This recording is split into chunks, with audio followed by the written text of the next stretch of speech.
A dystopian future where humans value their online presence more than their actual political surroundings and are willing to turn a blind eye to it in order to keep their world unquestioned. But enough about real life. What happens in this film? I'm joking, but I'm not quite sure how much the film intends to portray this idea. I'd like to think of this film as a litmus test with varied responses as to how negative the film and the audience views this world. This film is divided into two, with one half the film set in the online bonkers world with all the meta pop culture references anyone could want, provided they're not owned by companies other than Warner Brothers. And the other half of the film is set in a dystopia where everyone lives in slums and corporate interests dominate both worlds. Our main characters are millennials who are so enlightened in the digital realm they are creating ripples in the real world.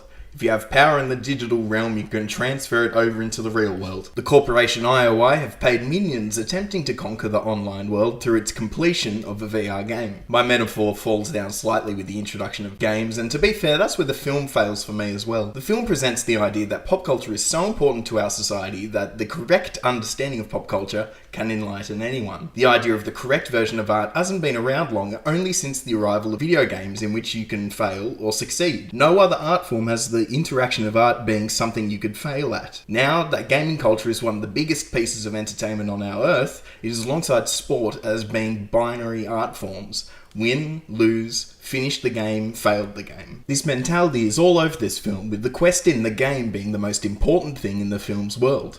The evil corporation are trying to cheat pop culture, while the good guys are the homegrown heroes who understand pop culture in a wholesome way. We see Ben Mendelsohn's baddie being so fed up with this fake world that he races in and out of it as quickly as possible. He deals with a bounty hunter who is so nerdy that his fake appearance is so over the top we don't even need to hear TJ Miller's talky voice to confirm that this is a man we have all met before. But this is the type of people we encounter in this virtual world. It is a sanitized world, however. This is an online environment in which soccer mums and full-on hardcore nerds play in the same environment. We know in the real world that there's no way this online world could function without the various intense sexist, racist and violent pigs slobbering all over it. But we are playing an official landscape. This is the gamer's paradise. But what does it say about us that the gamer's utopia is built on the horrors of the real world?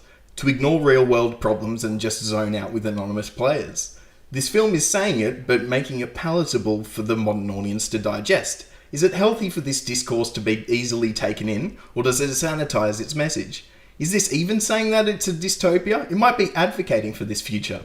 It's so much on the line, I can't tell which way it's going. But it does say a lot that the brilliant Mark Rylance, who plays the virtual world's creator, believes this fakery should be destroyed. And our main heroes ignore his advice. They decide to keep the world with only occasional breaks, like a mum giving out iPad time. This film seems to enjoy the dystopia, and since it's Spielberg, I have to assume this idea is sincere. But I can't help thinking it has to be critical of this system. You can't portray this corporatized, class-divided world as anything but. But like the gamers in the game, maybe I'm just sinking my head into the sand. A very confused 5 out of 10. I also have a podcast in which I have discussed the political news stories of today. Thank you for hopefully watching.